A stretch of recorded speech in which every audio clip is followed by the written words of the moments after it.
Days you're busy, we know. So if you can't make it to a Charles Bookwalter for Congress town hall, we'll bring the town hall to you. Join Charles Bookwalter Thursday nights at 7 p.m. for a digital town hall, streaming live on Facebook, Twitter, and YouTube. Jump into the comments section to join in the conversation. Make a comment or ask Charles for his opinions on the issues that are most important to you. That's the Charles Bookwalter for Congress Digital Town Hall, streaming live beginning at 7 p.m. Thursday nights, exclusively on Facebook, Twitter, and YouTube. Search Bookwalter for Congress to learn more.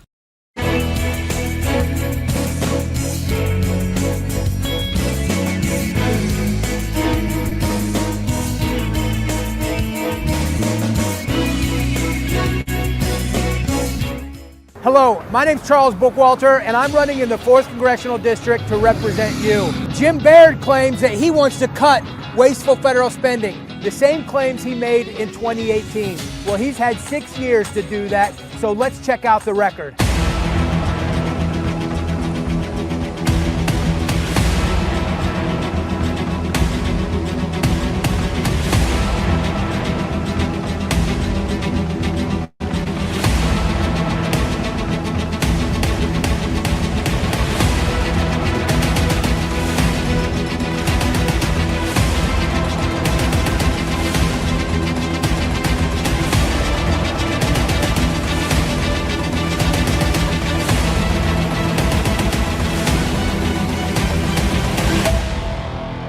My name's Charles Bookwalter, and I need your vote on May 7th in the primary. Please check out bookwalterforcongress.com. Thank you.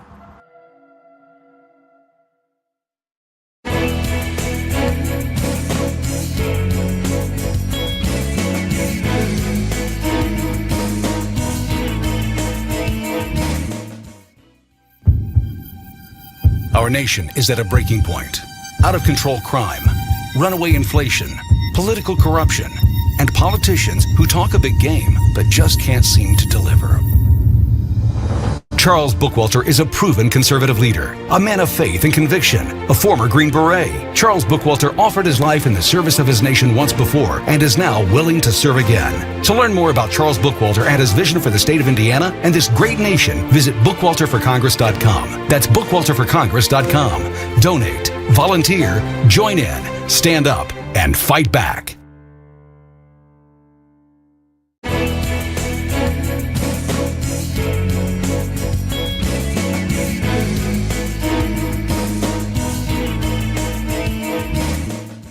I'm Charles Bookwalter, and I'm running to represent you in Indiana's 4th Congressional District. Why am I running? Simple. The out-of-control spending, well, it's out of control, and somebody has to do something about it. Take, for example, this taxpayer-funded billboard that was strategically placed by Representative Baird in front of my Frankfort, Indiana, Jimmy John's franchise. Nice one, Jim. Now, to the untrained eye, this billboard looks exactly like a campaign ad, but it's not. It's franked mail. It's your tax dollars being used by an incumbent to remind you of all the reasons that you should go vote for them. And every day I leave work, I'm reminded exactly why I'm running for Congress. Jim Baird won't let me forget. Thanks, Jim. I'm Charles Bookwalter, and I approve this message.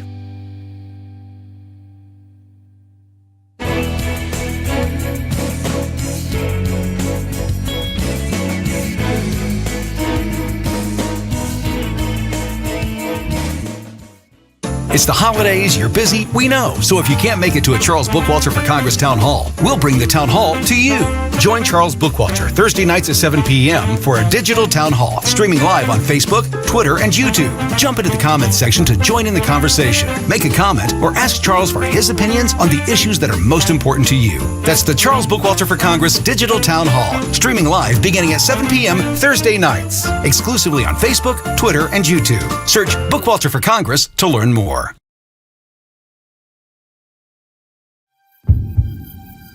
Our nation is at a breaking point. Out of control crime, runaway inflation, political corruption, and politicians who talk a big game but just can't seem to deliver. Charles Bookwalter is a proven conservative leader, a man of faith and conviction, a former Green Beret. Charles Bookwalter offered his life in the service of his nation once before and is now willing to serve again. To learn more about Charles Bookwalter and his vision for the state of Indiana and this great nation, visit bookwalterforcongress.com. That's bookwalterforcongress.com. Donate, volunteer, join in, stand up, and fight back.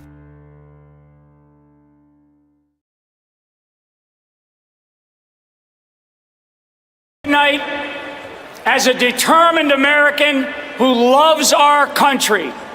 And my message to you is very clear. Wake up, America. Tonight, we stand together as proud patriots who deeply love our country and believe in the principles of freedom, democracy, and liberty. I stand with you as a citizen, a veteran, a patriot, but more important, as an American. Our new American century does not risk its future on political correctness and senseless hyperbole. The time is now to recognize our obligation that we have to the world, an obligation to lead the world with unwavering integrity, renewed strength, and unapologetic resolve. We will make America great again. If we lose freedom here, there is no place to escape to. This is the last stand on earth. We must recognize that America has enemies in our homeland and abroad. These next 4 years will be consumed by the perils that we now face. Wake up, America. You cannot sit this one out. You cannot sit this election out. Get out of your houses and get out there and vote.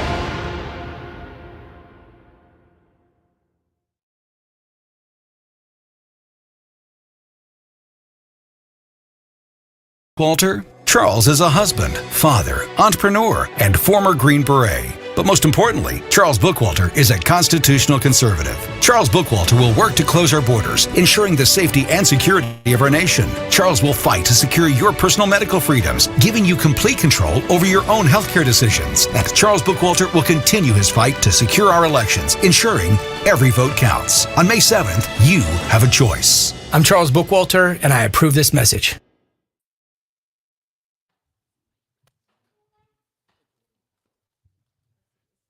Hey, we are, everybody in the room, we are live on Facebook. This is being streamed, so there's a lot of people watching. So welcome to our Facebook live streaming, and welcome to you all. Thanks for coming out tonight.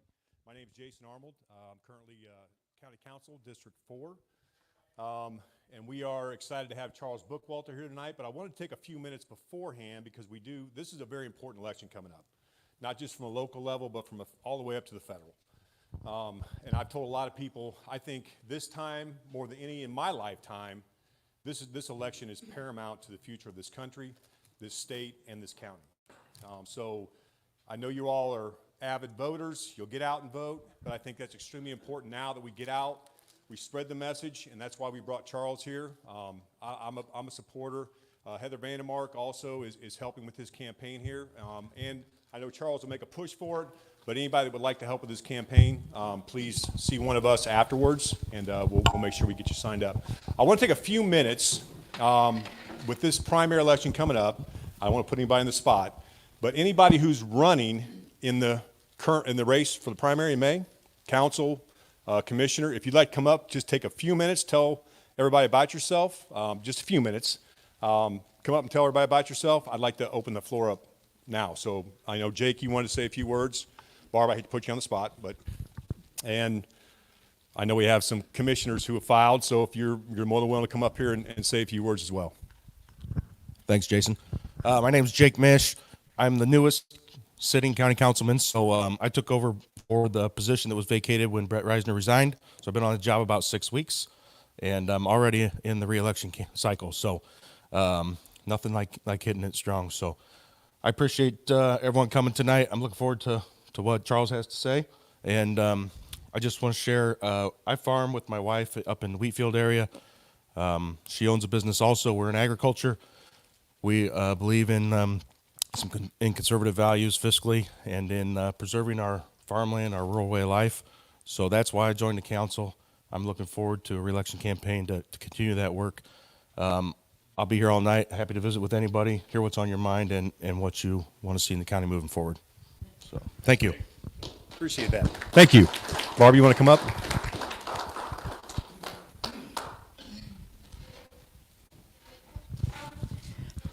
Hi, my name is Barbara Nyhauser, and I am married and have a wonderful husband, 4 children, 3 in-laws, and 5 grandchildren.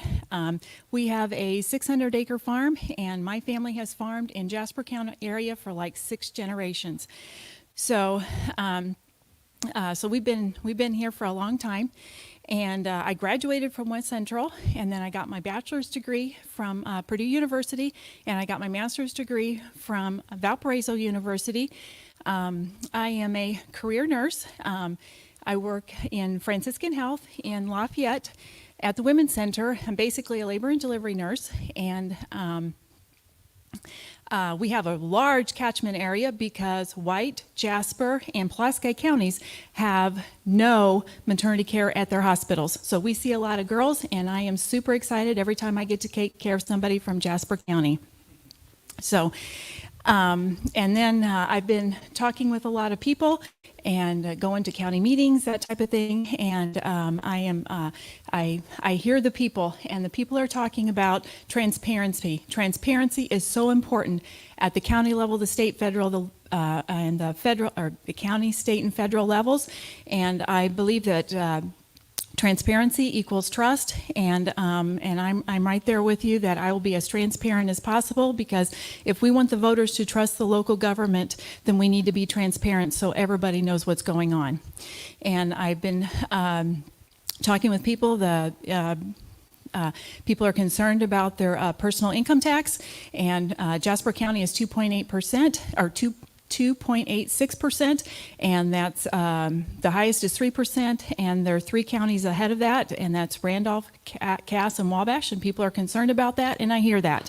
And regarding the carbon capture and sequestration, I think it's important that we take care of the land, that we not put toxins and things in the land. I believe that it's important to be good stewards of the land, and that we be good neighbors to each other, and that and I hear the people when they have concerns about those types of things, because I have those kinds of concerns too. And then I also hear people say tax abatements. Why are we giving tax abatements to renewable companies, solar, wind, that type of thing? And the people are concerned about that. And I believe that those types of tax abatements and whatever need to be really scrutinized. And, are they for the county? I mean, is this going to be good for the county? Is it going to be good for the people? And do the people even want it? And the consensus that I have, overwhelming consensus, is that people are saying no. And I hear the people.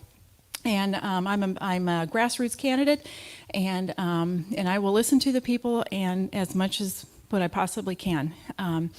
And do we have any veterans in the room tonight? Okay, thank you. Thank you. Where else? 2? Any more? Did I miss anybody? Thank you, and thank you. If it wasn't for you, I wouldn't have this opportunity.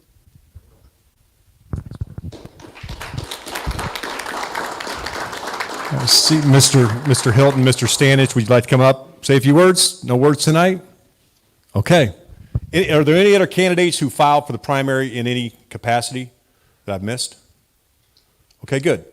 Without further ado, I'd like to introduce you to Mr. Charles Bookwalter, who is running for the 4th Congressional District Representative, who will win the 4th Congressional District.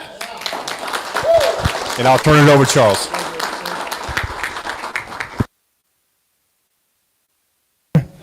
We're good? Okay, well, it's a little too loud. All right, everyone, thanks again for coming here and for the live stream. Thank you, everybody, for showing up. I appreciate it. We do these town hall meetings in order to do just this, which is talk about important issues and answer questions, or have a Q&A.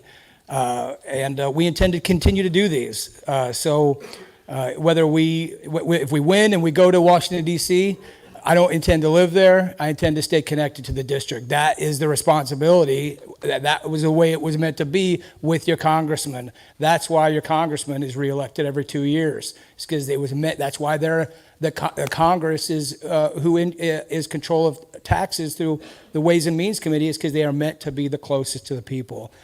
So that's why we like doing these town halls. We have done, I don't even know at this point, we've done around 20, and we do a live town hall every Thursday night. It just so happens that, we do a virtual town hall every Thursday night. It just so happens that we scheduled this one on Thursday night, so we're doing this combo live and virtual. So it's pretty cool that we're doing this. So thanks, Kramer, for doing that. Thanks, Heather, for setting this up. Thank you, Jason, for those kind words. It's very kind of you. So I've met many of you that we've met as we've kind of danced in these same circles on these important issues that we're kind of fighting back against, like carbon sequestration. But I haven't had the opportunity to introduce myself to many of you. You understand my positions, but you probably don't know that much about me. And I would like to open this up to a Q&A. I much more prefer to just talk and answer your questions, and rather not talk about myself. But oftentimes, the first few questions are, okay, dude, who are you? Where do you live? And why are you doing this? And so I've kind of been able to get that down to about a 10 to 15 minute introduction of who I am and why I'm doing this. So I'm married to my wife, Beverly, and we have 3 daughters. I have twins that are 8, and then Sadie is 7 behind them. And we 3H. We don't 4H, but yet, because they're young, they want to, but we 3H. We homeschool, we homestead, and we home church. Now, I've told people that before, and they said, no, Charlie, you have to go to church. And like, okay, yeah, we do. We go to church, but church starts at home. That's why I tell people we home church. And my wife and I also volunteer. We're small group leaders in our church at Lebanon Christian Church. We raise animals. I'm a beekeeper. We have gardens. We can. I prep. Started prepping after I got out of the Special Forces, when it wasn't that cool, and you kind of told people like that, are you a prepper? You're like, well, but after COVID, I had call after call after call asking me how to get started in doing what I'd been doing for such a long time. So I'm not I can tell everyone confidently that I've been prepping for a decade or so. I grew up in Vermilion County, Indiana. That's right on the border of Illinois. So I spent a lot of time actually in Danville, Illinois. I graduated from Indiana University in 2001, I think, or 2002. It required me to do an internship. So I did an internship at the Pentagon in 1999, right before let me jump back. I graduated from Indiana University. But do you know where I went to my first year of college? I got a football scholarship to St. Joseph's College in Rensselaer, Indiana. So I played football at St. Joseph's for 1 year. I was a linebacker there, and I wish I knew what I know now back then, because I probably would have stayed here, but I didn't want to stay here, and we were 0-9, and it was like, okay, I'm going to go somewhere else.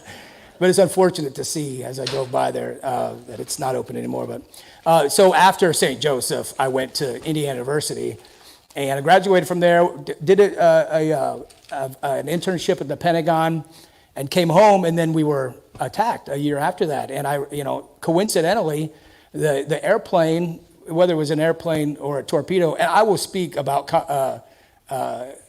these controversial things like was it an airplane or a torpedo? Is anyone following me right now? Yeah, okay. All right. Yeah. I feel like I'm in a safe room, but we'll just say it was an airplane. It hit the E-ring, and that was where the Public and Environmental Affairs Office was, and that's where our office was. So I kind of had a connection to the Public Affairs Office out there that got taken out.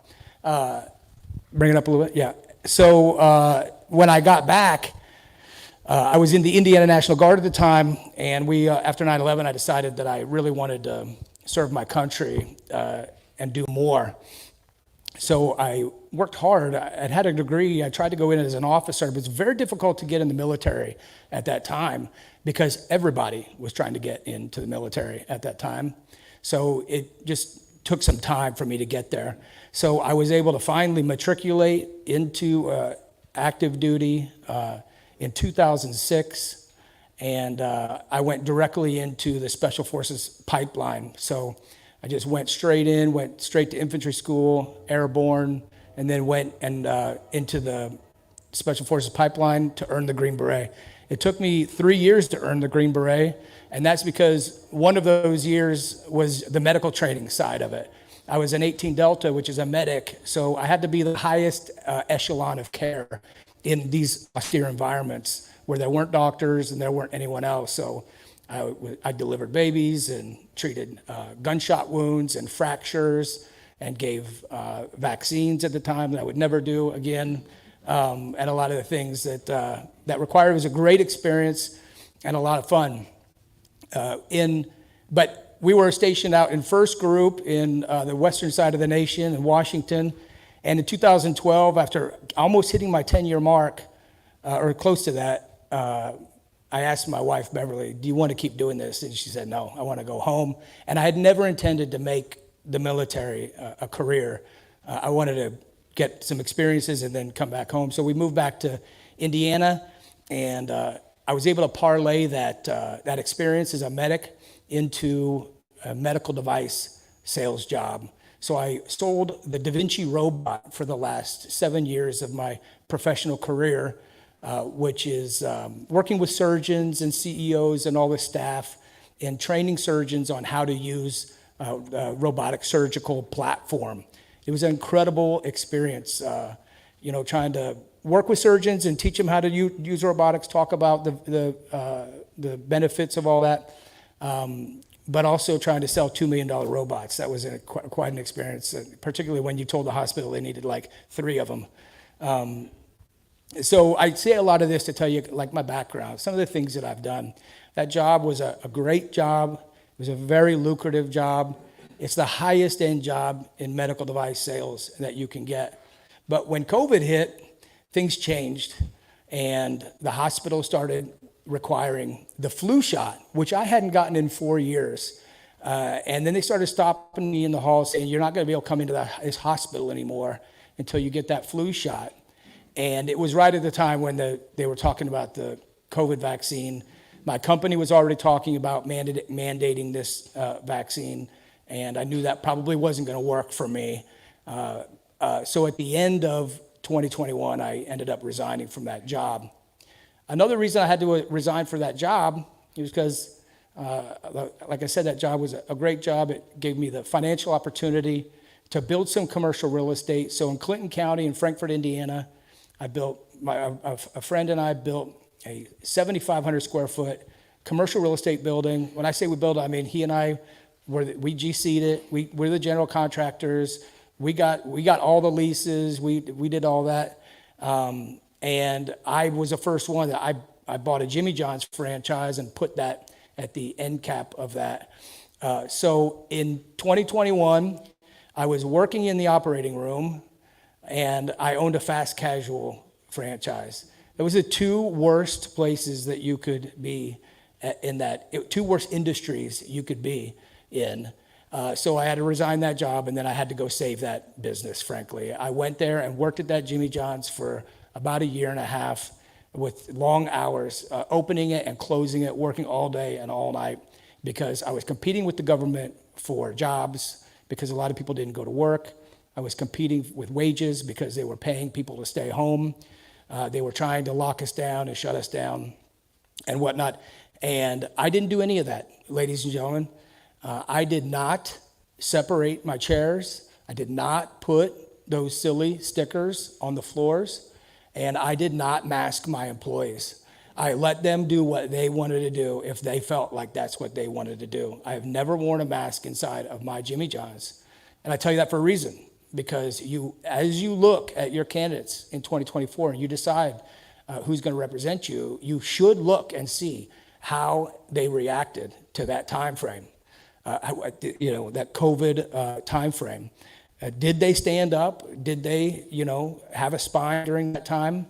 Or did they fall in with everyone else? Particularly when you're looking at leadership. That's what we're talking about, leadership positions.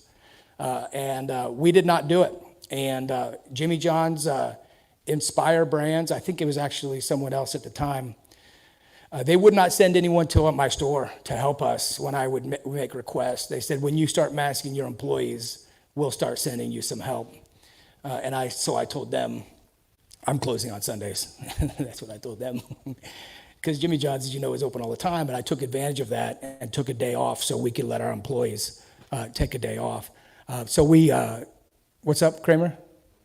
We've got a question from Facebook. Okay. So I don't know if you want to go ahead and break into. Hey, we will, I ready guess. to get this started? Okay. Yep. From Barry Ferguson in Martinsville, Indiana, Morgan County. Will you try to stop foreign countries from owning American land and property, or at least the amount of land they can collectively own? I will try and do that after I stop my own government from doing it to us first. That's my answer. I think it's important. I think that this is a way for them to get us spun up about something as they themselves practice this in our own backyards. And I think you all know what I'm talking about. They want us to be concerned, and I am concerned. The CCP government is our enemy, but so is our own government, you guys. So is our own government. People often say, we've lost faith in our institutions. You never should have had faith in these institutions. That is the nation that we were founded upon. To be skeptical of that and pessimistic of the politicians that try to build this managerial class around us. So yeah, it concerns me of foreign nations buying this land. But the United States government owns more land in the United States than anybody else, and they continue to push things like this carbon sequestration and this other stuff and solar farms, even if it's leases, but they're doing this same thing. So I think this is obfuscation. Did you notice how it becomes an issue in Indiana right now? I think there's a bill in the Indiana General Assembly right now that they're talking about. Why do you think they're talking? Do you think it might be possible that they're trying to refocus you on on something else, as we're all kind of worried about what our own government is doing in our own backyards with our own property, our own land? Am I crazy here, anybody? No, I don't think so. I don't think so. So yes, it is a concern.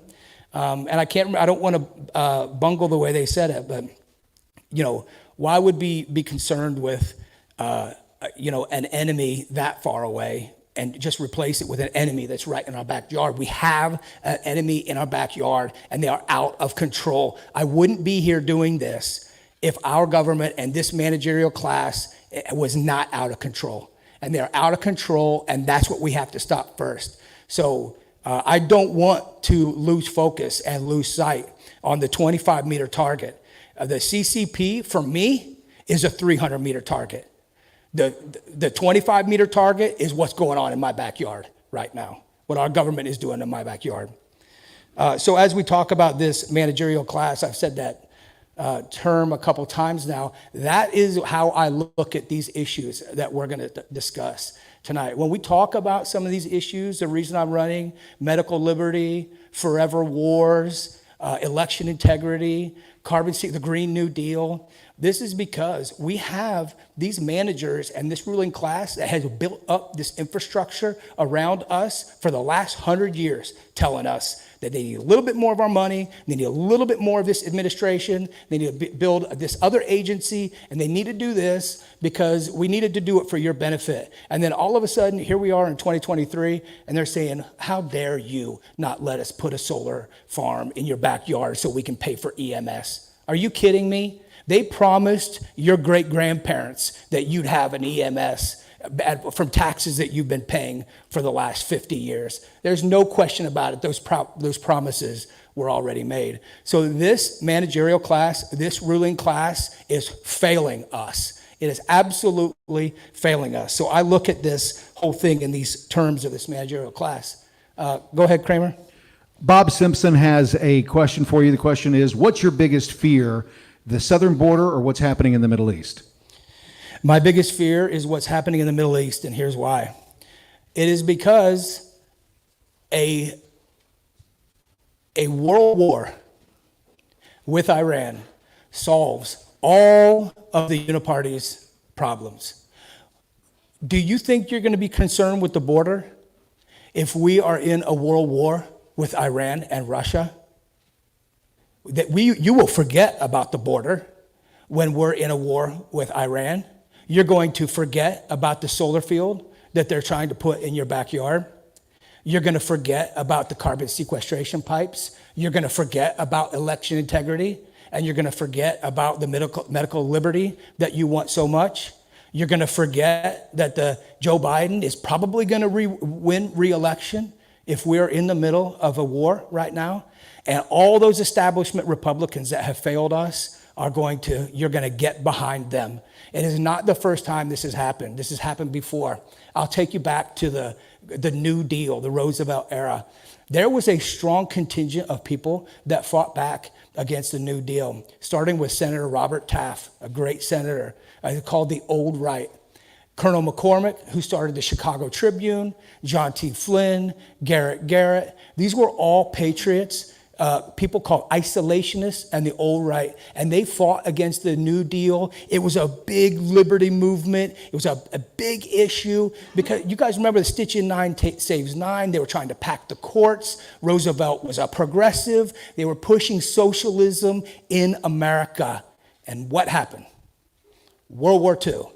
And that entire resistance fell apart because you cannot, it is very difficult. I won't say you cannot, but it is very difficult to be anti-war when the nation is at war and your neighbors are calling you unpatriotic and you don't support your country.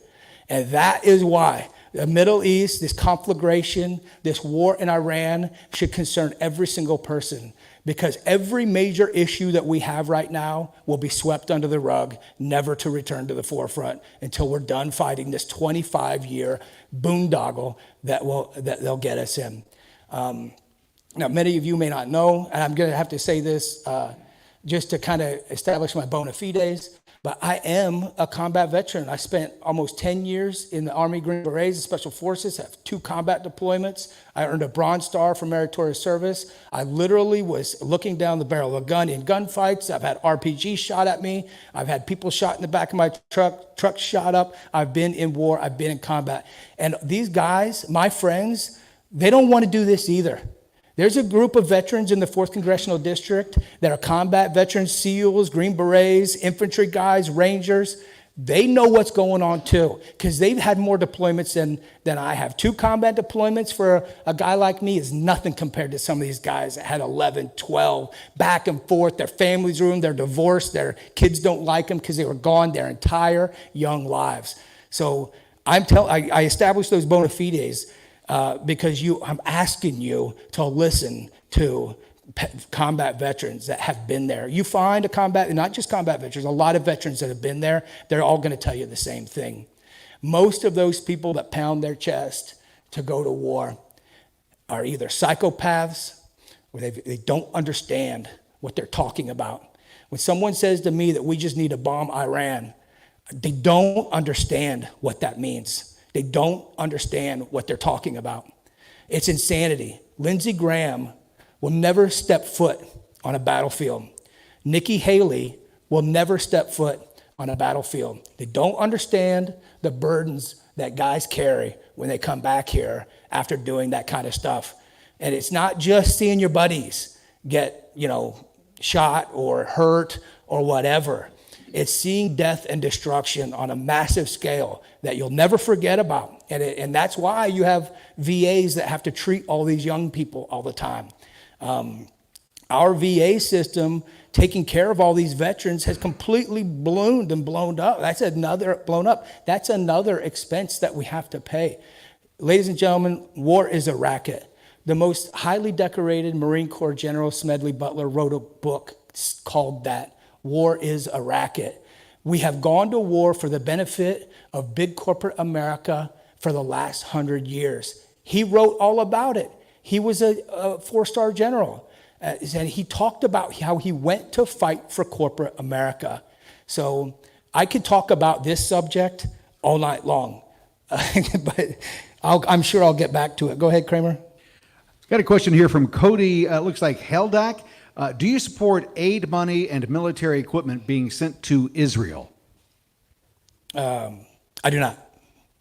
I do not support military equipment or money being sent to Israel. I do not. Does anyone want to know why? Yeah. Because that's just another expense. And that is the United States getting involved in searching for monsters to destroy abroad. It is interventionism, and it has unintended consequences. Now, before we got our first question, I was about to tell you why we have a managerial class. Where these warnings first started coming from. Because it comes from 1 Samuel chapter 8, verses 4 to 15. And I only bring that up now to tell you that my family and I are very strong in our faith. And in that, does anyone know what I'm referring to when I talk about 1 Samuel chapter 8, verses 4 through 15? That's where the people of Israel came to Samuel and said, you're getting old.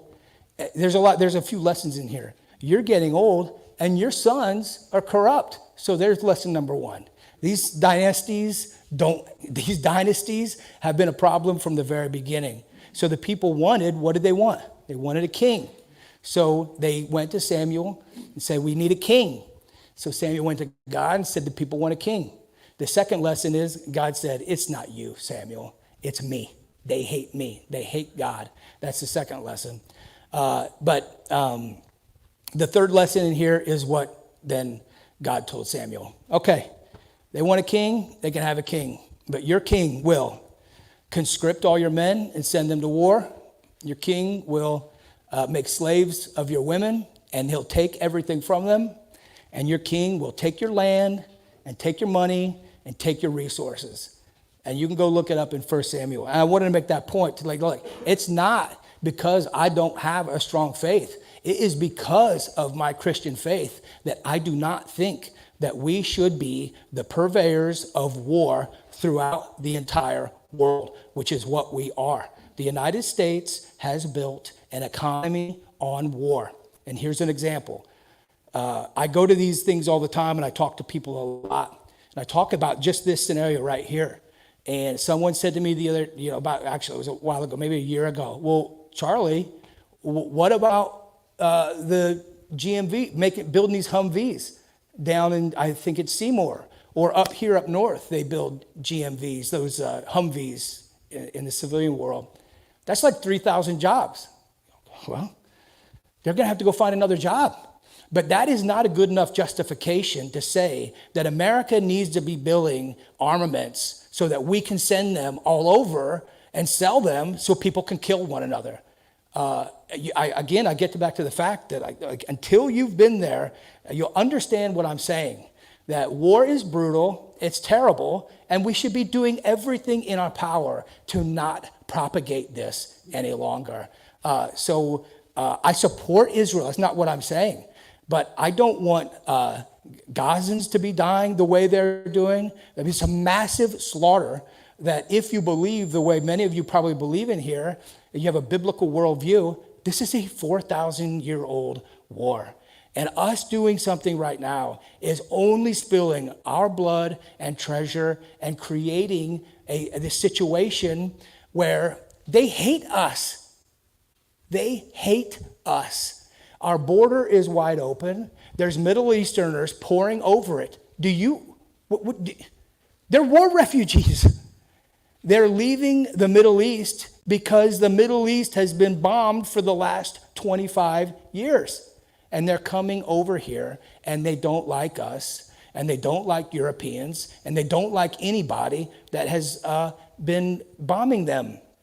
And if you think that people don't understand who's bombing them, it's inaccurate. They know very well who's behind the money and the bombs and the armaments and the weapons that are all over the world. So that is a long-winded way of answering that question. Hey, Charles, we've got another question that came in from Mike Eichner, and he's got a couple of them on here, so I'll go through them here one at a time.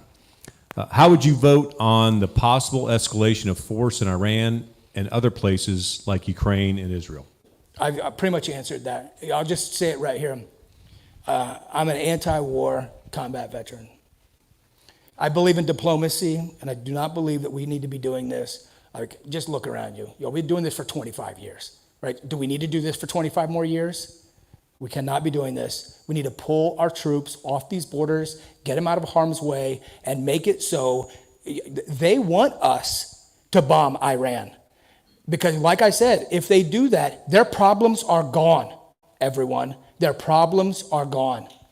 They do this, Jim Baird wins a re-election, Biden wins re-election, Lindsey Graham wins. They all win re-election because we are in a war scenario once again. You don't have to look back very far to see what I mean when I tell you that.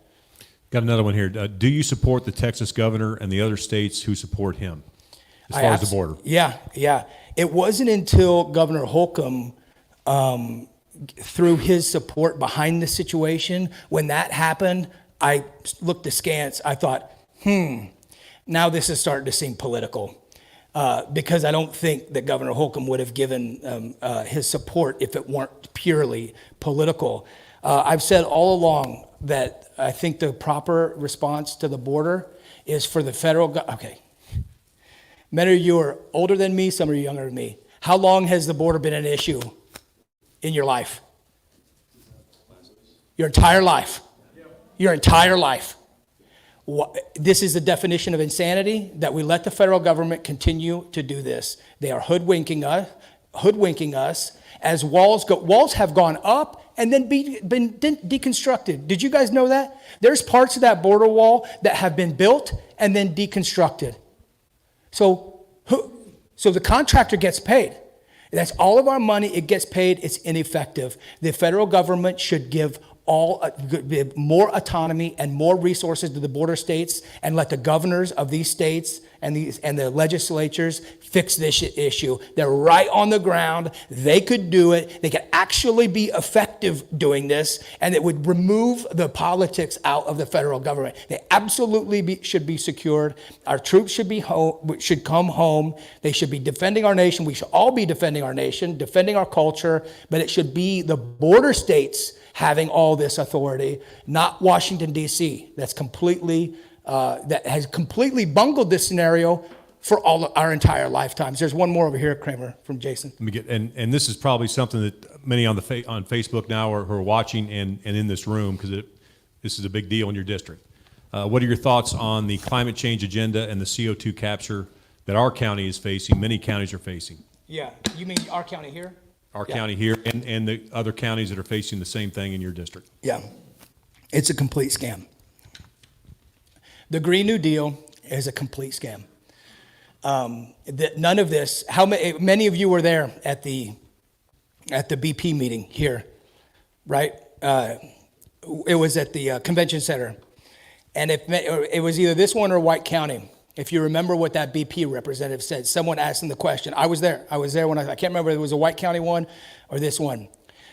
A gentleman asked, would you be doing this if you were not receiving federal subsidies? His answer was, we would have to rethink our business model if we were not receiving federal subsidies. So these carbon sequestration, solar panels, these solar panel companies would still be small cap, mid cap companies with sales reps walking and knocking on your doors, trying to sell you a product in order for them to make a good, efficient, quality product within a niche market. But that's not what has happened. They have been flooded with federal money because of the the Inflation Reduction Act. They're flooded with money. So what happens when that happens is these politically connected individuals start companies, like Solyndra was an example. They start a company because they know where the money is. They know how to do this. That company goes from a small cap company to a large cap company with hundreds of millions of dollars. That's why they fail. They're inefficient, and they don't run properly because they're not a free market business. So I'm absolutely and adamantly opposed to Soviet-style central planning, which is happening with all this stuff through the IEDC. And I'm against this Green New Deal stuff because it is not a legitimate market. Now, I'm a homesteader. We live on a 30-acre homestead, and we grow. Would I put solar panels on my home? Yeah, I would, sure. If that made sense and I had a battery pack, But we're not there yet. So they've pushed this on all of us because they believe that carbon is destroying the earth. And it's a fallacy and it's a scam. We are not destroying this earth, and we do not need to completely change our way of life, in my opinion, and disrupt our land and come into our rural communities and build all this infrastructure. In reality, this is the same thing that they told us 100 years ago when the same oil companies came and said, we need federal tax dollars because we need to build this infrastructure because we've got this power. And they used our money and they built all this infrastructure all over the United States. And they told us that in doing so, we are going to have cheap and efficient fuel, and you're going to be able to heat your homes and drive all over. And we got to build it all first, ladies and gentlemen, because once we build it all, then it's in place and then we can use it. And just as soon as it's all there and we need it and the inflation's going crazy and we can't afford it, fuel's expensive, they say, you know what? We're going to pump the brakes on this and we're going to take all your money and we're going to reinvest it in this over here. We should not be doing that. And when I say it's all a scam, I'm referring to this climate catastrophe. That's what they're catastrophizing the climate to make it seem, to instill this fear and propaganda in us that we should be thinking that we are destroying the earth. The earth has increased like 1 degree in the last 174 years. It's based on a lie. And it is one of the biggest issues that I have now because that inflation, and here's the worst part about it. Not the worst part. Here's the worst part about it politically, at least from my perspective, is because people like Congressman Jim Baird can vote against the Inflation Reduction Act. The Inflation Reduction Act was right down the middle. Not one single Republican voted for the Inflation Reduction Act. All the Democrats did. It was a Democrat bill. But what does it matter when your Republican congressman then writes a piece of legislation like House H.R. 4824 going straight to that money to take that money that has been made available through those acts? Like that in itself is just as bad. So it's a travesty when they vote against it and they say they're not for this big government spending. But then as soon as it passes, like, well, now that it's available, I guess I'm going to go take it back to my community. Now that this money is available for solar panels, I'm going to go get it and get a piece of it and take it back to my community. It's offensive to me that they don't think that we can see what's going on right in front of our eyes. It's offensive to me. Any other questions? I have another question from a question from Dave Myers.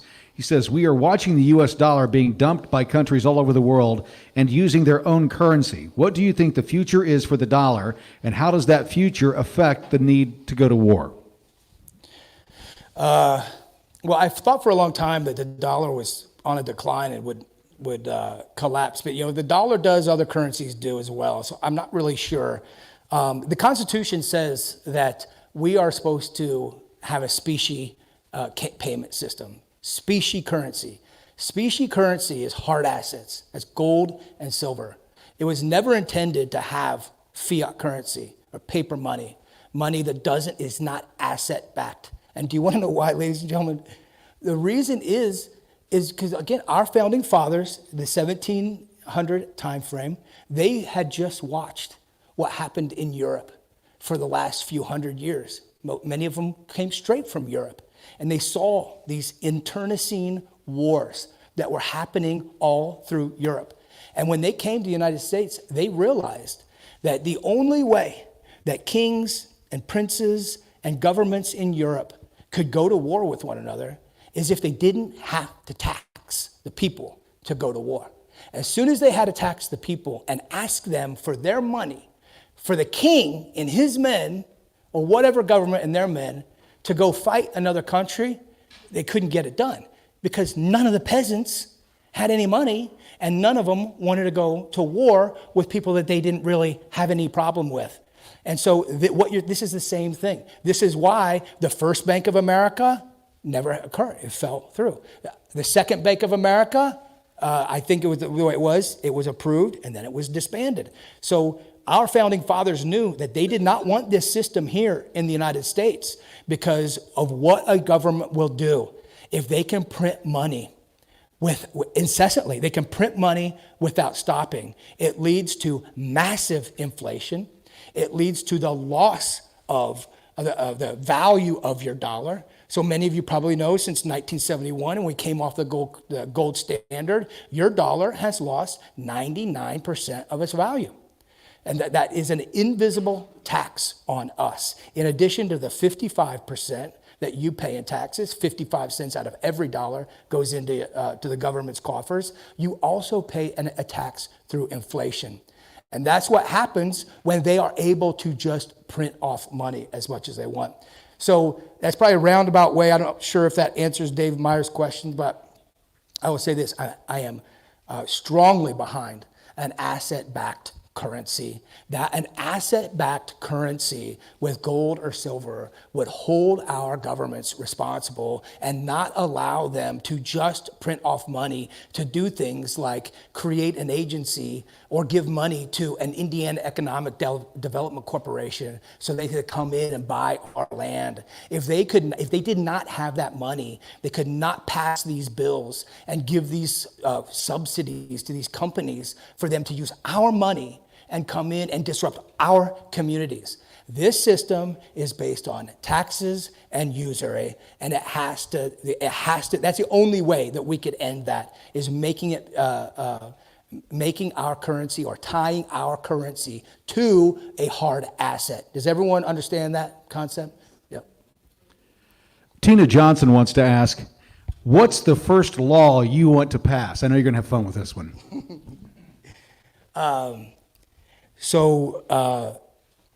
Ladies and gentlemen, I do not intend, I'll talk about a couple pieces of legislation I get behind, but it's not to pass laws. That's not why I'm doing this. I don't have a legislative agenda.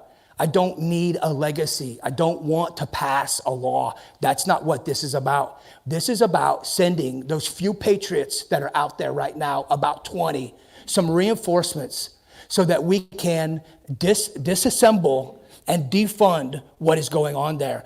When I go out there, I am going to align with those people and I am going to help them in the task and carry the weight that they are already carrying, to help them take this power away, to help them defund that. I am not going to go out there and spend 8 hours a day, or how can I pass it? Someone write up legislation so I can get it passed and I can go back to my constituency and tell them, look how much great I've done. That is not the intention of a campaign like this. And so I don't have a legislative agenda. I have a de-legislative agenda. We need to de-legislate. I do not want to legislate or oppress you anymore with agencies and bureaucracies and higher taxes. We need to de-legislate the Help Americans Vote Act. We need to take the money away from the federal government that they're giving our states to buy all these voting machines. That's why those voting machines are there. Indiana gets like $1 million a year to take care of those voting machines. We need to get rid of the legal immunity that vaccine manufacturers have for their products. So we need to de-legislate that. We need to take that away. And we need congressmen out there spending their time. That's a lot of time it's going to take, figuring out how to take this stuff away, not add to it. And I hope you guys understand that and are supportive of that, because I have never heard anyone ever say that in any of these meetings that I ever go to. All they want to talk about is all this stuff that they're going to do to burden you with more laws, more regulations, more taxes, more bureaucracy, and more federal agencies. Thank you. The audience here, I think we can, anybody's got a question, I'll walk to you. You can ask Charles a question. Anybody at all? Surely you got some questions. I don't really know how to ask it, but I've heard something about the industrial park going in Indianapolis, and the money's already been spent and it's already started, and they don't know where the water is supposed to come from. And I think they're going to take it from Lebanon and parts north. Am I correct in my understanding? I didn't You are. ask until you said something about it yourself, because this is Jasper County, but it's still going to affect us. And I saw something on Facebook today about wetlands and the federal government taking over some of those wetlands, even though the farmers are still getting to pay tax on the land they own, and the government has taken it over. So are you asking me about the LEAP project down there in Boone County? I'm not sure specifically what you're asking about, but I can certainly talk about that. I'm a resident of Boone County. Well, our water, Yeah, I mean, it's going to take water from here. yeah. This is what central planning gives you. This is what you get. Heretofore, the Indiana Economic Development Corporation has spent $350 million buying land in Boone County from a few select farmers that were already land rich and now are very, very wealthy, exceedingly wealthy. And they have spent $62 million handing out or these contracts to their buddies in Indianapolis. Marketing contracts, law firms, real estate development, and all these contracts to develop this LEAP development project. This LEAP development project is supposed to be 11,000 acres. Does anyone know the most fertile ground in the state of Indiana? Boone County, Indiana has the most fertile ground at the highest yield, corn yields in the entire state of Indiana. And in Boone County, they want 11,000 acres of flat, beautiful black dirt to turn it into what is the model of a World Economic Forum, small city or whatever. You should go look at it. They use all the same wording. They want it to be diverse and inclusive and green and biomedical and all this stuff they want to have. So they built this. They spent $300 million. I went to many of these meetings the last 2 years at the very beginning, again, because I live in Boone County. I was very aware of this, and some of the people in the room were there as well. There were 100 people, just like the carbon, they would show up at these meetings. They had already made up their mind that they are going to put it here, whether we like it or not. And in those meetings, we would ask questions like, where do you intend to get the water? Lebanon doesn't have water. Indianapolis doesn't have water. Where do you intend to? I was in the meetings firsthand, and they said, we're working on that right now. We'll figure that out. We're working on that. And then lo and behold, you find out that they want to build a 53-mile pipe from the Wabash in Tippecanoe County down to Boone County to pump 100 million gallons a day down there.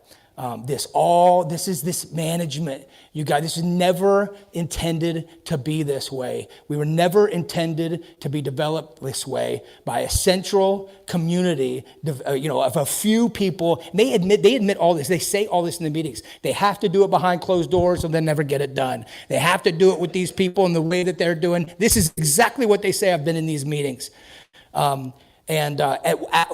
While this room is full of hundreds of people in Boone County that don't want this to happen. It's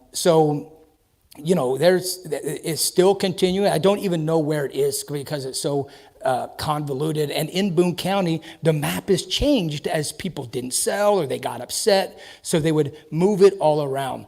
But irrespective of, the water, or I guess I should say, in these debates, I've heard people say, why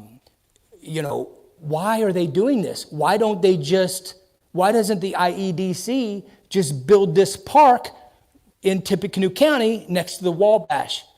That's giving up the principle. When you give up the principle, you give up the argument.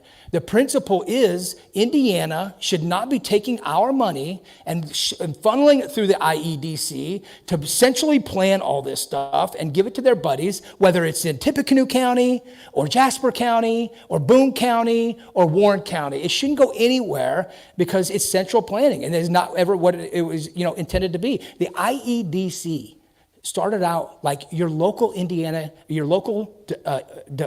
economic development agency, which I can see that. I can see that kind of of agency within a small government or even a state government where they encourage and incentivize or promote their communities by saying, look at this incredible community we have. We have low taxes. We have safe communities. We have good schools. We have low cost of living. We have wonderful people that great communities. Come invest in our community. That's not what they do.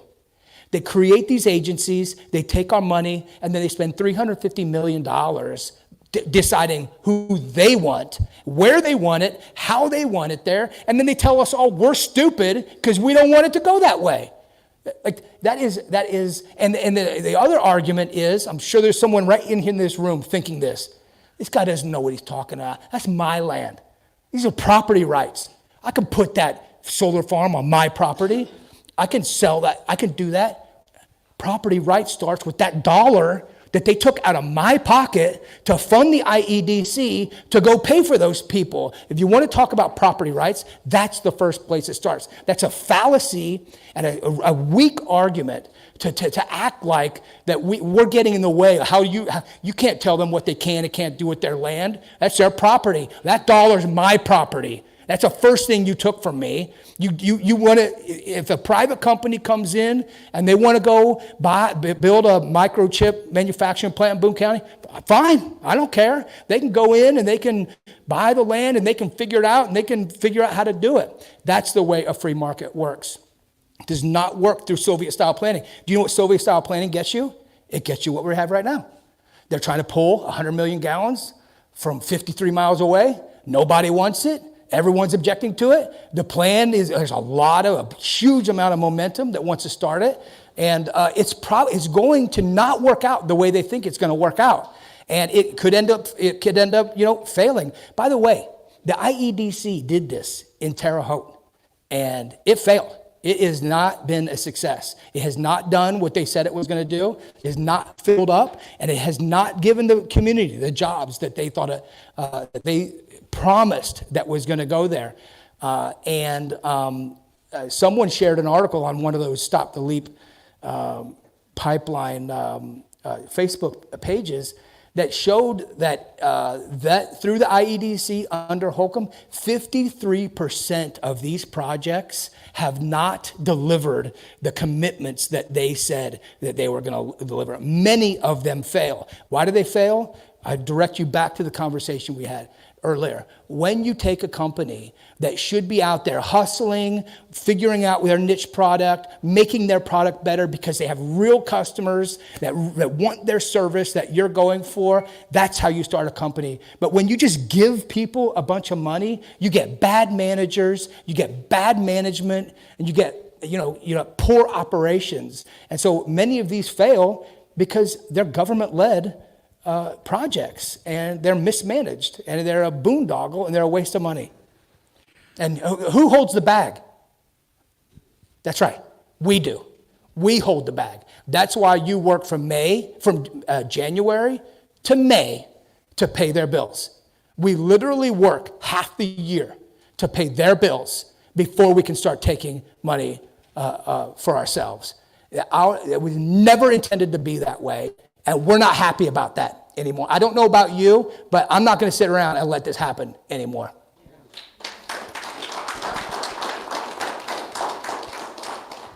Okay, this question here is it's a targeted one. Nobody in the district wants these carbon sequestration plants. Why is Jim Baird forcing it down our throats? The reason that this is happening, it's my estimation, and I would be dishonest if I don't know for sure. I can only speculate. And you know what happens when there's no transparency? People start speculating about things. You start thinking the worst. And then it's only confirmed when a lot of this corruption is exposed and we see what's happening. So why do I think that Jim Baird is doing this?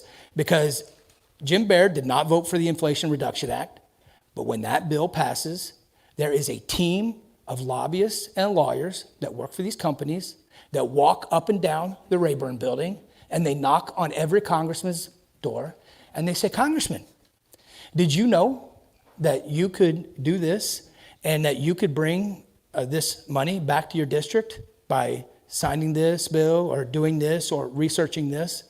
They look at it like, oh, really? I could bring $30 million or $200 million or whatever back to my community by doing that? And that's why they do it. In my estimation, the reason that Congressman Baird is the primary sponsor. The primary sponsor. There's the other sponsor is a leftist Green Democrat from Oregon. That is the other sponsor on HR 4824.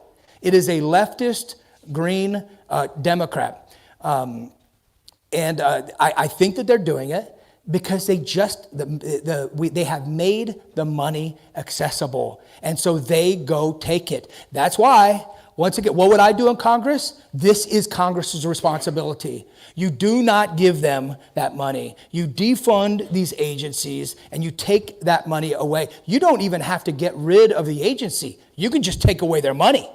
Just take away their money, get rid of all the employees, and it's an empty agency. But the only thing I can think of is a reason that they do that is because the money is available. It's human nature. Incentives matter and incentives work. And we all know that. We're all susceptible to that. And I can't see it any other way. We all would probably do similar things in similar situations. So if you can't control yourself, then Congress and leaders have to take that money away. Would you be one of those crazy Republicans? I don't think this is from a Republican, by the way. Would you be one of those crazy Republicans that would be willing to shut down the government to stop these programs that you disagree with? What does everyone in the room think? Yes, I would. I think that it's I like to use the word scam a lot because I think that's what we're facing. It's just scam after scam after scam after scam. And the scam is they tell you that everything's going to fall apart if they shut down the government. That, we're going to shut down your parks and we're not going to pay the police and we're not going to pay fire and all that. First of all, I don't think that's accurate. I think there's a number of things that are carved out, like police and fire. It's already carved out and they're going to get paid anyway. The second thing that just irks me to no end is the fact that 3 years ago, they locked us down. There was no debate. We are the economic engine of the United States and a lot of the world. And they shut us down without a debate or anything. If they can shut us down, they can shut down, no problem. I am not concerned about that whatsoever. That will not affect us. The fear is that when they shut down, it will prove to us that we don't need them. It will prove to us that we can function without them like we did 150 years ago. Like we can do this. There is no question in my mind. And we will look out for each other and we will help each other and our churches will do more and our communities will do more. And if we have one-day elections, everyone will come out and volunteer. I saw in Iowa the straw poll where I earned this incredibly beautiful Trump hat where I was a caucus captain and I got to speak at one of his things. But I saw it firsthand there in Iowa as they counted those people in and out with IDs. They gave them ballot. They read it. And within 10 minutes, we knew everyone in that room and how they had voted. It was so easy. The reason they don't want to do that, the reason they don't want to shut down the government is because it will prove to the people that are scared that we can do this. And now I am not an anarchist. I am not an anarchist. I do not believe. I am a minarchist. I believe that we need a small government that you cannot see in Washington, D.C., that is not involved in all aspects of your life. We were just up here talking about the issues and why everything's so divisive now. In the 80s, it was less divisive. And, you could have these conversations. People talk about that a lot. Tip O'Neill and Ronald Reagan used to get together and talk about that. Why can't we do that anymore? Because they have their fingers in everything. Every decision, everything. You're taxed when you go to sleep. At night, you're taxed. You wake up, you're taxed. Every issue is political. The schools are political. Churches, everything's political because they've made it political. And so we need to rein all this in. We need to bring this back. Again, I'm not an anarchist. I'm telling you that shutting this down would make some corrections, and then we could start over, way back here. We start over way back here when all this is gone, and we cut the fat out, and we never to return. We never let it return, at least in our lifetimes. Hey, so I just want to kind of touch, we talked about this earlier, Charles, and you're a grassroots candidate, conservative, liberty candidate. Kind of talk about, and I think we're seeing the communities really rise up because now we're actually seeing this stuff come and affect us. And it's really got especially here in Jasper County, it's got a movement going. There's been a lot of people attending these things and speaking out and speaking up. Talk a little bit about the importance of we, the people, getting involved from a precinct level, a county level, and really how important that is in this day and age, and especially with this election. Thank you for bringing that up. I have a whole page of notes on the precinct committee, man, what we can do that I would really love to share with you. Now, I will tell you, it is 7:10. You can leave at any time. I'll sit up here and talk. If anyone else wants to come here and talk, you'd have the mic. But I'll talk as long as you will listen, and we can talk a little afterwards. But first of all, here's something that I noticed. Both the Democrat and Republican Party, in my entire life, all I've ever heard, I'm sure you'll hear these words, you'll remember yourself. What have they said to us our entire lives? No one's involved. Nobody wants to do anything. We can't get anyone to come out. We can't get anyone to volunteer. We can't do anything. I have not seen that. I've been to 20 fairs, parades. That's not true. People absolutely want to get involved. People are absolutely willing to get out and support somebody that they believe in. We haven't, this place was set up before I even got here. None of these people, and no one's paid. People are volunteering their time. They want to help. We want to do something in our communities. And then as soon as you do get involved, as soon as you're like, okay, you know what? I am going to do something. If they don't like a few of your ideas, they're going to do everything in their power to discourage you, dissuade you, and destroy you from never touching foot or never walking into their office or never doing anything political again. And I have testimony to that because they kicked me off the ballot in 2022 when I ran the first time based on the two primary rule. And I just slipped that in there to tell you that if you didn't know, that two primary rule was overturned about 2 months ago. Thank you very much. Thank you. Yep. Thank you very much. Yeah.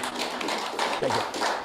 Now, it was ultimately John Rust that got it done, but that case was built on the backs of my case and another person's case. So now, as it stands right now, you do not have to have voted for in even one primary to run for these very important offices. And for anyone that I'm happy to hear a question about about this scenario from anybody.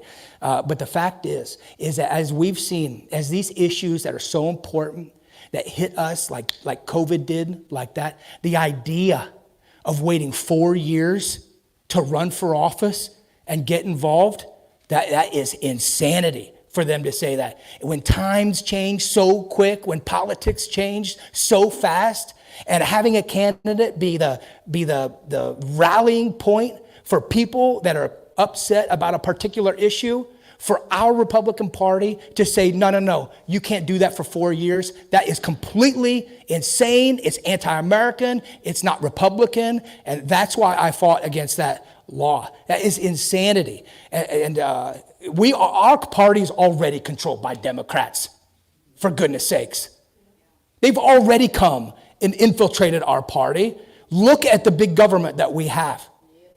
It's unbelievable. So I am part of the reason that we're here tonight, and a big part of my campaign, and is what we do as Green Berets: recruit, train, and fight alongside your allies, also called advise and assist.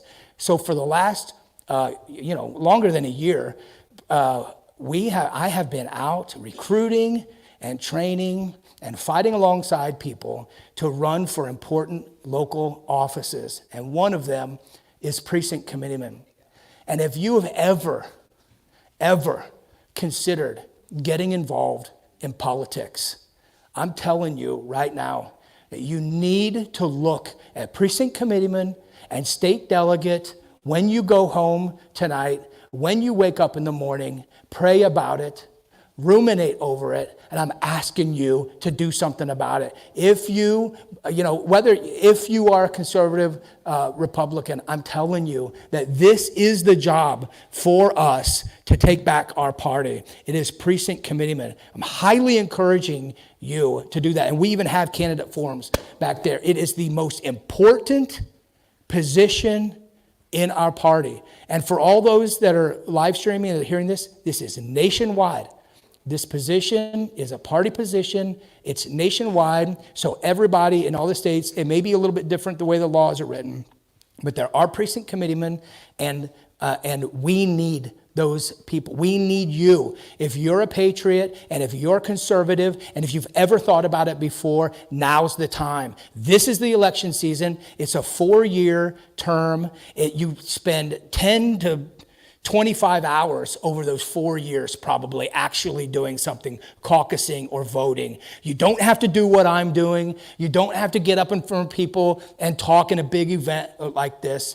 It is a community position. It is a neighborhood position where you get to know your neighbors that are active in politics, that are in the Republican Party, and it's a get out the vote position. It is a list building position where you're recruiting people in to our party that you know are conservative, that actually do uphold our core values like small limited government, transparency, 10th Amendment, right? Those important values, the most important values that if you have those values and you feel that way, I'm asking you really to consider this position. And I got a lot of information about that. More details about that if you'd like to talk afterwards. Yeah, Barb. Yeah.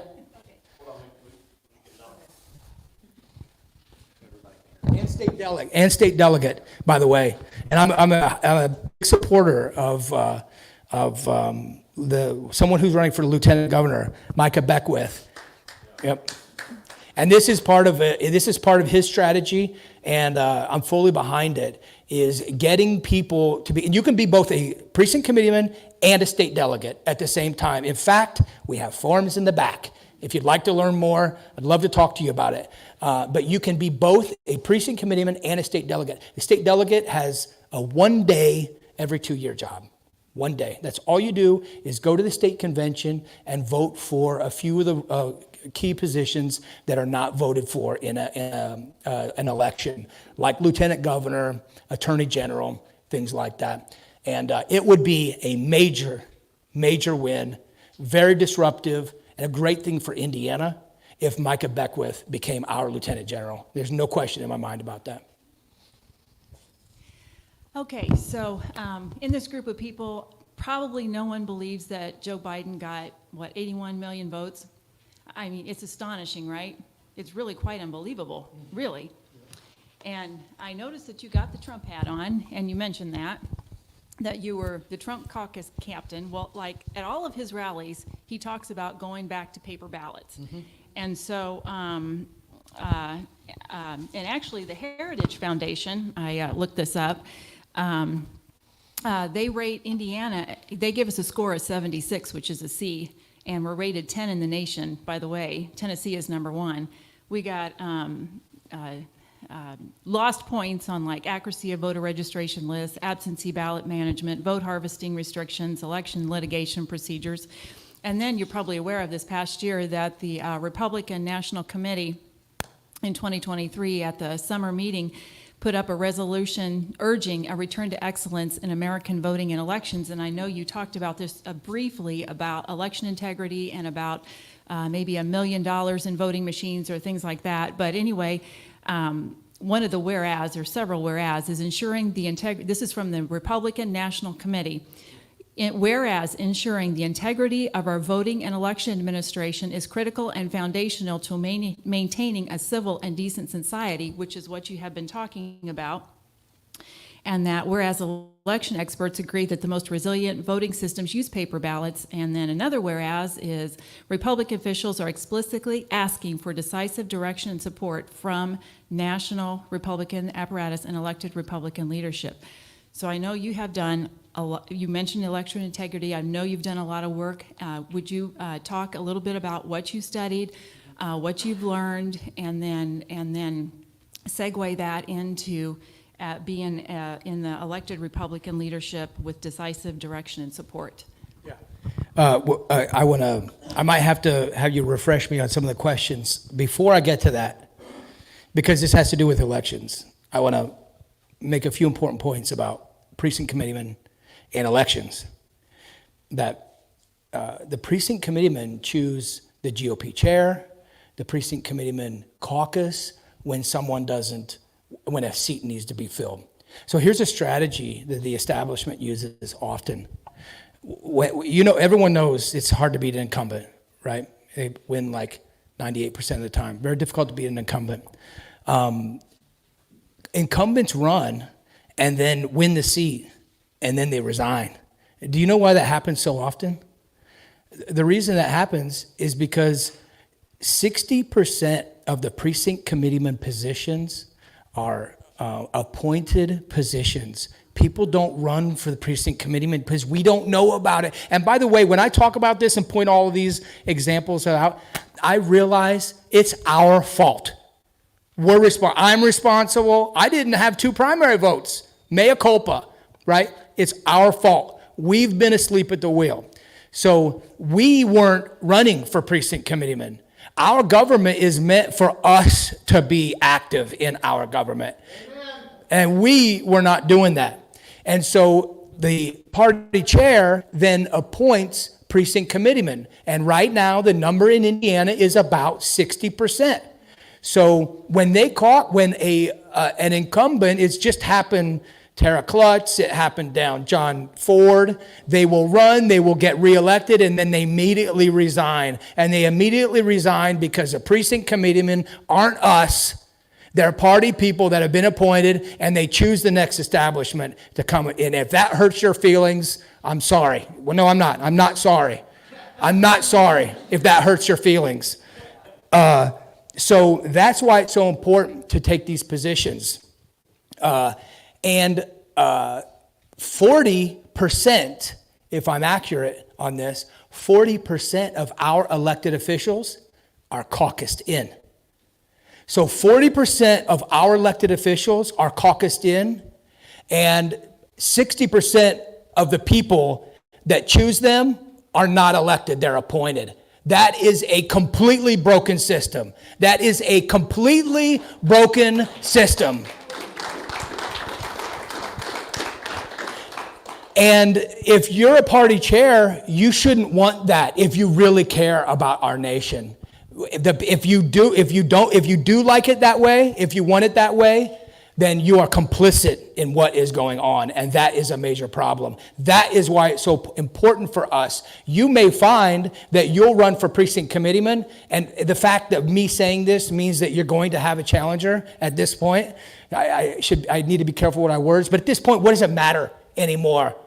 It's almost gone, everybody. But if you run in your precinct, you may find that you go unchallenged, and that's the way that it's been for so long. And then they start appointing all of their people in it. That is why it's so important that we take these positions. If I didn't mention, there's some Can 37 forms right back there on the back table back there. So we have been very involved in election integrity down in Boone County for the last year or so. I've been speaking to the commissioners. There's a small group of us. We have a small liberty group called In Libertas, Indiana Libertas, that we get together once a month. We have about, 25, 30 members, very active members. We don't bring in speakers. We're not interested in politicians or what they have to say. We're an action-oriented group. And we come together, and we have serious meetings, and we go out and we take action. One of those actions has been to try to get Boone County back to paper ballots, We can't do the one-day voting thing, but we would like to do paper ballots and precinct voting and get rid of those voting machines. We've made some headway. We generate these notices that we notify the election division of some of the facts that you just stated, that the RNC itself has said, President Trump has said it, the RNC has said it, federal legislators say it. The party is completely behind all these things, getting back to single-day voting. I'm going all over the place. The prior question about legislation, about what my legislative agenda, it's a national voting holiday. That's my legislative agenda. That would be a one day, every 4 years, a national holiday. Is it so much to ask one day? Didn't they just approve Juneteenth? Okay, yeah, so we could probably have a national holiday. It's a national holiday or a one-day voting. It's some of these key things you may not have thought about. Geographical precinct voting, where it's the way it used to be, where you probably know the person that you're going to vote and where you're going to vote, that you have your ID, you live right down the road. A friend of mine, actually it's a commissioner and a friend of mine in Boone County, he lived in Ohio when he grew up. His parents had voting machines, they voted, not machines back then, they voted in his basement. He was a voting, they knew everybody that came in. They knew, you can't pull one over on them. And another thing is, the precinct vote, geographical precinct voting is important, and cleaning these voter rolls. This is how they do it. So this is the problem that you see, is that these voter rolls, and if you're not familiar with the guy, Dr. Douglas Frank, he does a lot of these, he's done a lot of this voter integrity studies, but he has shown that in the entire United States, that the voting rolls dramatically increase right before an election, and then they clean them and they decrease right after election. And so to paint this picture, it's like you are creating a buffer in the voting. So let's just say you have an election that's very close, a presidential election, and you go into midnight and you decide, let's stop counting votes, right? Well, when the month before you've expanded your voter rolls with all kinds of people that have they're real people, but they don't vote. They're 18-year-olds, 20-year-olds, 25-year-olds, they've never voted. They put them on the voter rolls so that they can have a name with a real ballot there. And then they'll shut down the election. Let's just say they shut down the election at midnight when one candidate is way ahead. And then the next morning, and they do a count, and they kind of figure out where everybody is. And then in the next morning, you wake up, and there's this hockey stick where the other candidate just shot ahead of the other one, because they were able to determine how many votes are needed and how big of that gap have we created by increasing our voter rolls. Okay? Now, Charles, you know that was just a theory. That would never happen in real life, ever. Here's the funniest thing is that when I say this, and in fact, we testified in front of the election division in Boone County, or maybe it was a commission, I can't remember where they admitted that there's fraud. They said, well, yes, there's fraud in elections, but it's not enough to determine the outcomes of election. We're done here, right? Right? So you've just admitted there's fraud. Can you prove to me that it didn't have any impact on the outcome of the election at this point? So everyone admits it. We all know that there are 2 elections in our past that they've proven were fraudulent. I can't remember the one way back, like 1878 or something, and then the Nixon Kennedy election. They've proven it was fraudulent. We've had it in the past, like it was a stolen election. They've proven it. So to act like it doesn't happen, like to call me a conspiracy theorist, like it's crazy. It's already happened. It's already been proven. It's already been proven there's fraud. So these kinds of things so the reason that people like me want to have it this way is because if you're going to perpetrate fraud in our elections, you're going to have to do it right there in front of us, right there. And you're going to have to be our neighbor. You're going to have to be someone that lives down the road. And you're going to have to perpetrate fraud in one day right in front of us. That way we can tar and feather you when we find out that you did that. Because we can't tar and feather a CCP operative, and we can't tar and feather a Russian 14-year-old kid, and we can't tar and feather these people that can manipulate our elections from abroad through these voting machines, which they've proven are hackable. And like 14-year-olds hacked them. They've already proven it. It happened in a hearing just a week ago. They tapped right into it. And so the biggest thing about that is that if you're going to perpetrate fraud, you have to do it right here in front of us, because it's going to happen. We all know it, but it's not going to happen internationally. Last one. Okay, Charles, I got one more question. This came in through text. How do you plan, or how can we inspire more people to get out and vote? Because really, when you think about in Jasper County, I think the last election we were maybe in the low 20%, and really I think that's the key, right, to getting more people out to vote, getting that vote total up. How do you plan to inspire people to, one, get registered to vote and get out and vote? In the Army Special Forces, we do something called foreign internal defense. That is going out, we're 12-man operational detachments, and we go out and we create a platoon or a battalion of local people to fight against their oppressive regime. And that's what we've done all over. That's a bread and butter of the Army Special Forces, foreign internal defense. That's the same kind of strategy that I've been applying or trying to do here without telling everybody. By telling you and recruiting you, I'm asking you to go tell 10 of your friends. We all know it's a problem. You know, we got a room full of people here, and this is an example. This is the example right here. 4 years ago, many of you would never have come to a meeting like this. You would never be here. You would be attending to your jobs and your businesses, and you would not have come out here on a night like this. It is not difficult to convince your neighbor that now is the time to go vote, to register, to fill out that Can 37 and run for precinct committeeman or delegate. Now is the time. There's never been a better time. I personally believe that these people, they are evil, and they are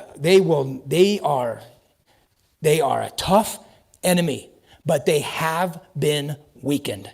The Liberty Movement, they are weakened, they're weak. That's probably why they want war. So be bold. Go out and talk to your friends.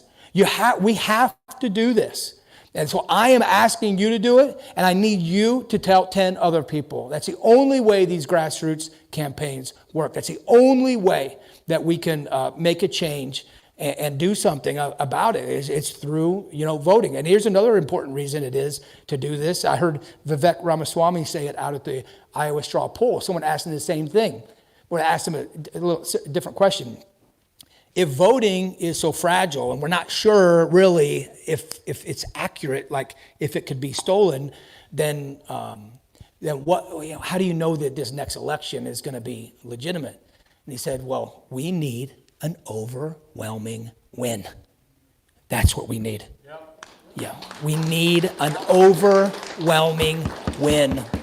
And if you could imagine if we have an overwhelming win, and we all know they're never going to let Donald Trump next to that in that presidency again. They are going to do everything in their power to stop that man from being there again. If we have an overwhelming win, we will catch them this time.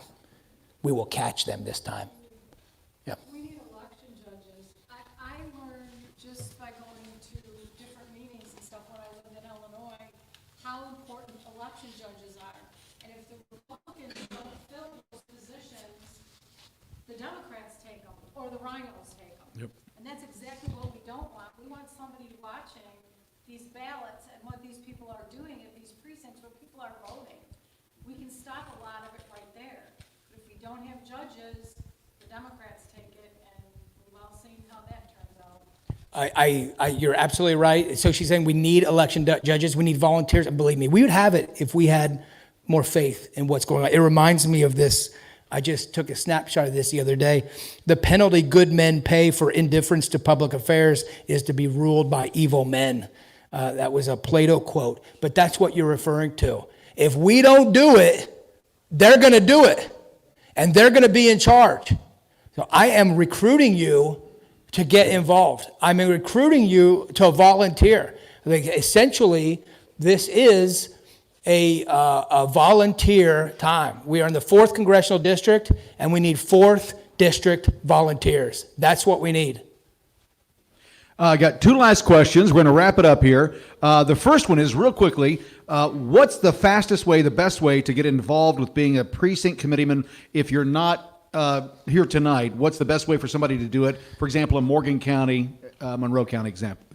In Morgan County or Monroe, anyway, they can contact my campaign. Okay. They can contact my campaign. They can email me at charles@bookwalterforcongress.com, and I will respond to them. I actively respond to all these emails and Facebook comments and all that, and I can put them in touch with somebody. What did you have? Actually, it's really simple for the Facebook person and for anybody. We've got stuff here tonight, but if you go to your county courthouse, go to the clerk's office, tell them you want to be a precinct, file for precinct committee person or state delegate, it's that easy. It's probably a 5-minute process. And what's the deadline? It's this Friday. February 9th at noon local time. Yeah. And what I was referring to is if someone needs me to, like, shake their collar or encourage them or motivate them. That's what I was referring to. If you want to know more about it and you need some encouragement, give me a call or email me. But Jason's right. It's simple. You go down to the county clerks. The can 37 is back there, by the way. If anyone didn't know, it's right back there. There's a pen too, I think, actually. Here's your offer. I was a sales rep for a long time. If you sign up for running for precinct committeeman or state delegate tonight, you can walk home with one of those incredible Make Honey Great Again 12 ounces of honey with in a Donald Trump mold. Like, they're pretty awesome. And so, like, that's a great incentive to decide to run for that office. But it's very simple. The can 37 is simple. It will take you 5 minutes to fill out. You go fill out the clerk. They look at it. They stamp it. Boom. You're done. You're on the ballot. One last question, and I think it's interesting that this is one of the last ones tonight. With all this talk about politics and how it's gone downhill, and where we are with our elections, they're untrustworthy. We don't trust the officials. Can you talk briefly about your Second Amendment thoughts? Okay. I can either talk about it or I can just show you that I have a pistol right there. Just carrying a pistol right here. I carry a pistol everywhere I go. I encourage people to test security theater, which is exactly what it is. It's all theater. Walk through their metal detectors with your pistol on. Walk through the doors when they have those silly signs on that say, I know it's a private business, but you're not a threat. Now, if you're dangerous and you're violent and you're a threat, then you should not be carrying a firearm.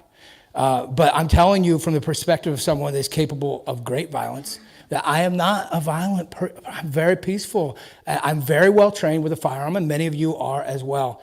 And I encourage you to carry a firearm everywhere you go and walk through the doors that say no firearms, and be very safe and careful with your firearms, because we are sheepdogs and we're shepherds, and we're not violent and we're not trying to hurt anybody. And the Second Amendment is very clear. It is your right to carry a firearm, and they wrote it second for an important reason. They made it very simple. They made it very clear and very simple for a reason. And so there's nobody ever is going to take away my rights to protect myself and my 3 beautiful girls and my wife, ever. And I will strap on body armor, and I will pick up my AR. My line, by the way, has already been crossed. My line is way back there. They're already past my limit. And so I'm doing my best to be very calm and peaceful in this political environment that we're in. But I've already had enough. And I encourage you all to learn how to shoot and be able to protect yourself. I also do jiu-jitsu. I'm a blue belt in jiu-jitsu. My daughters do jiu-jitsu. I encourage you to, these are peaceful arts, they can be. It's just a way of defending yourself. So I encourage people to be able to defend yourselves and your families. Join the NRA or join the Gun Owners of America, the National Association. I'm a lifetime NRA member. I'm a member of Gun Owners of America, and I'm a member of the National Association for Gun Rights as well, and any others that you want to do.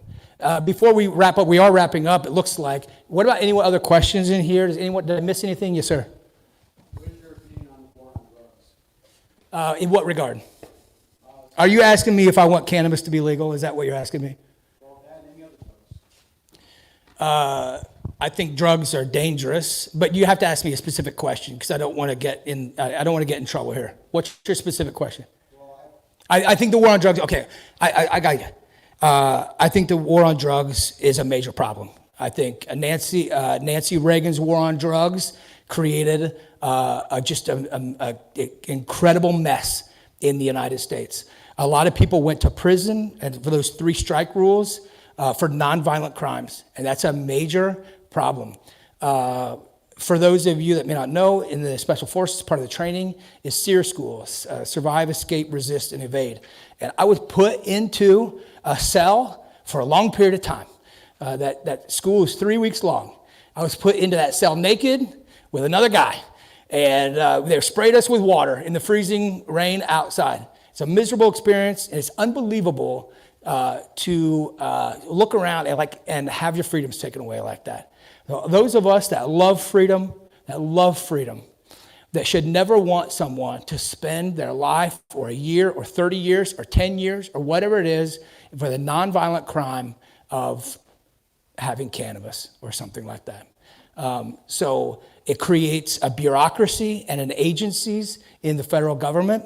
I guess a way of saying it is that I would like the states to determine how they want to combat problems with drugs. Drugs can be, fentanyl is very dangerous, but look, a lot of these, fentanyl, my understanding is it's a chemical.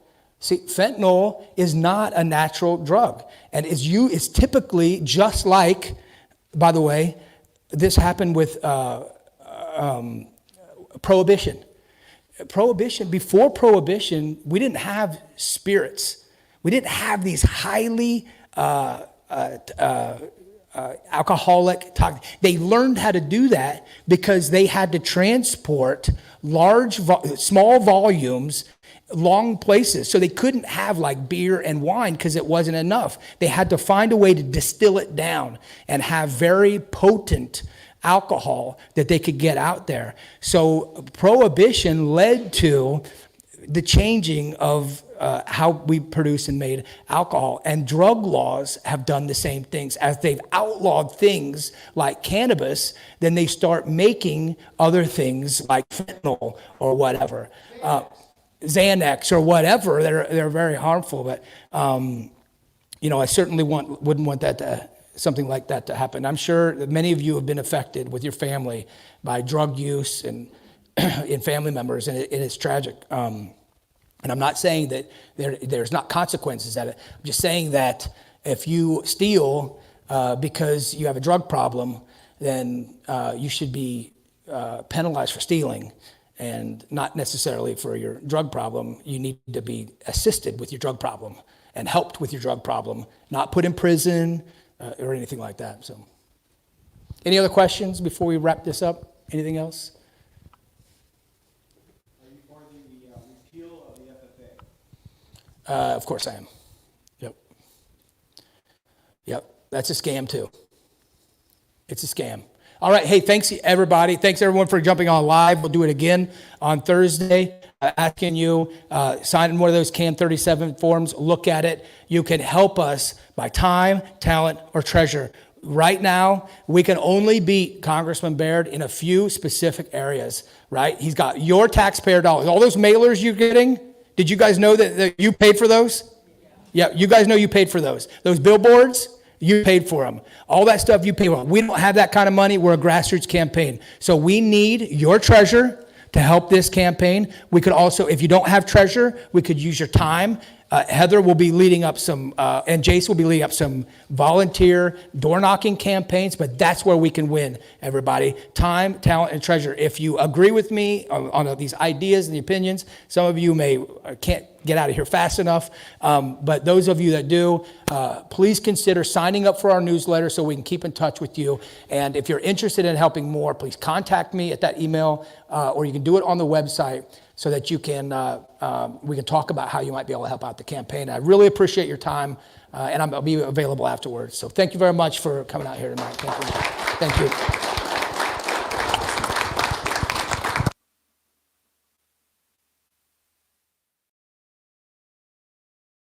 Walter, Charles is a husband, father, entrepreneur, and former Green Beret. But most importantly, Charles Bookwalter is a constitutional conservative. Charles Bookwalter will work to close our borders, ensuring the safety and security of our nation. Charles will fight to secure your personal medical freedoms, giving you complete control over your own healthcare decisions. And Charles Bookwalter will continue his fight to secure our elections, ensuring every vote counts. On May 7th, you have a choice. I'm Charles Bookwalter, and I approve this message.